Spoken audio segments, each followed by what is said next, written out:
It's 2026 and fast food is in decline. Gone are the days when fast food was cheap. In fact, gone are the days when fast food was fast. For decades, we had an implicit understanding. Big fast food would provide us with quick, easy calories, and would conveniently overlook the health consequences. A simple transaction. But what if I told you that this agreement is now over? The fast food industry isn't just struggling, it's facing an apocalypse. We are tracking a slump in sales for some of America's fast food giants. Their customers are cutting back on spending because the price of dining out has increased nearly 4% over the past year. It is part of a daily routine for so many, a breakfast sandwich there, a salad to go there. But now, as their budgets are ballooning, more people are making food at home or even skipping out on meals altogether. Welcome back to Farm to Feast, where we dissect the raw truth at the intersection of food, money, and power. I'm Mukembe Norris, and today we're going to talk about the slowdown, unpack the great fast food exodus, and trust me, it's not just about your wallet, it's about your sanity, your biology, and a massive cultural shift that's changing everything. Are you ready to see why you're ditching the drive-through? Let's dive in.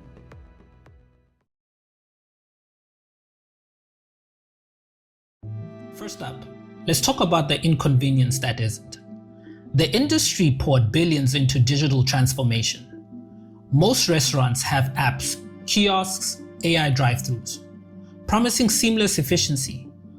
But in reality, it's an operational nightmare. We've been there. You open up an app, hoping for a quick meal. Instead, you are navigating 3 pop-ups, a loyalty login that never works, and geofencing trackers that can't find you. And after all of that, it's still slower than just walking into the restaurant. Reports from late 2025 confirm it. Managing multiple delivery tablets and apps integrations is burning out staff, increasing errors, and making the entire experience a frustrating mess. And then there's the fees. Delivery fees, service fees, small order fees. It's death by 1,000 cuts, turning a value meal into a luxury item before it even leaves the kitchen. Consumers are waking up. We're deleting the apps. We're realizing we're paying a premium for convenience that's actively inconveniencing us. Domino's saw this coming last year when their delivery orders dropped and carry-out surged. We're not lazy, we're just broke. And frankly, we are annoyed. So if tech is failing and the convenience is gone, what else is pushing us away from QSR?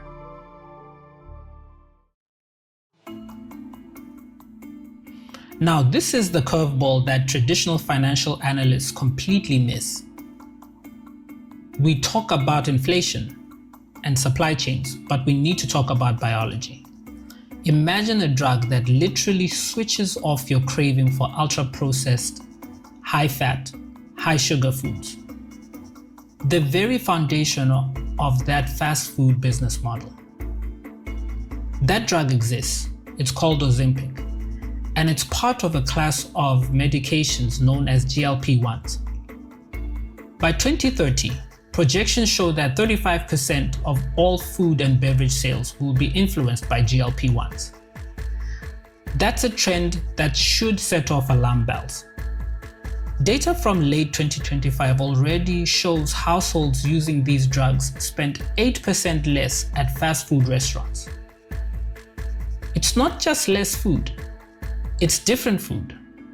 The chemical addiction that the industry relied on for decades is being neutralized.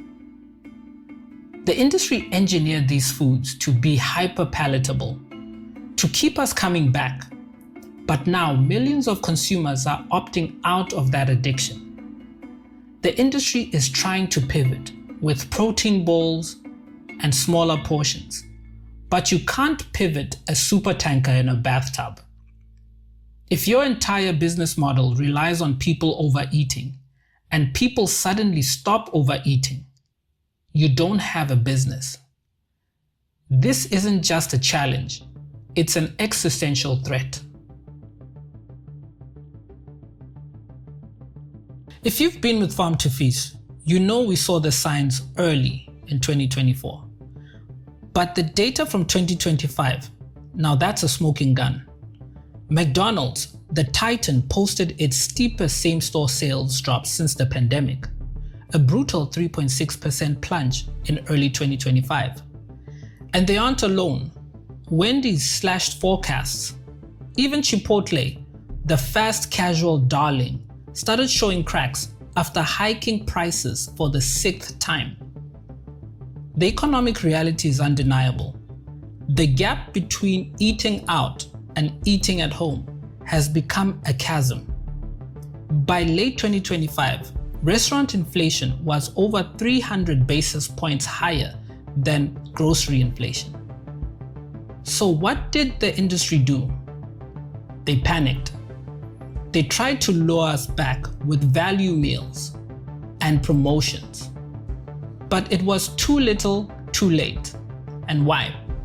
Because a temporary discount doesn't fix a fundamentally broken business model. You don't need a PhD in finance to know that when a value meal costs what a steak dinner used to cost a decade ago, the math simply doesn't math anymore.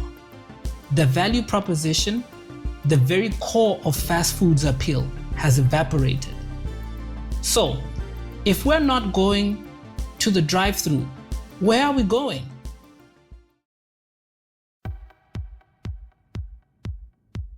So, if we're not in drive-thrus, then where are we? We're simply in the kitchen. We're at farmers markets. We are reconnecting with our food. We are witnessing a massive cultural shift, a kitchen counter revolution. People are embracing authenticity and retro rejuvenation, returning to grandma's recipes, simple ingredients, and the sheer joy of home cooking. This is what we champion here at Farm to Feast: the power of understanding and controlling your food system. The grocery store is winning because it offers control. You control the ingredients, you control the portions, you control the cost.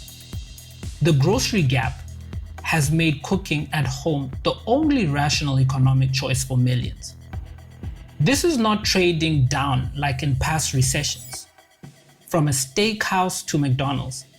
This is trading out from McDonald's to your own kitchen counter. It's a fundamental reevaluation of what we value in our food.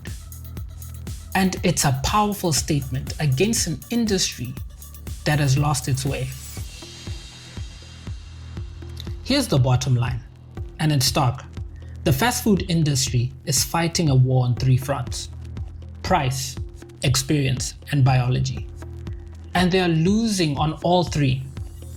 This isn't a temporary dip, it's a fundamental unraveling. As we move deeper into 2026, I expect more closures. I expect the premiumization of fast food to fail spectacularly. And honestly, this might just be the best thing to happen to our food system and our health in the past 50 years. If you want to understand how to take back control of your own food supply, to truly thrive in this new food landscape, make sure to subscribe to our channel. And also, while you're at it, subscribe to our newsletter. I'm Mukembe Norris, and this is Farm to Feast. Go out there and eat real food, and I'll see you in the next one. Thank you for sticking with me till the end. I hope you found value in this breakdown. We have a whole library of deep dives waiting for you. 2 of my top recommendations should appear on the screen right now. Click the one that grabs you, and let's continue the conversation. Thank you for watching Farm to Feast. I will see you on the next one.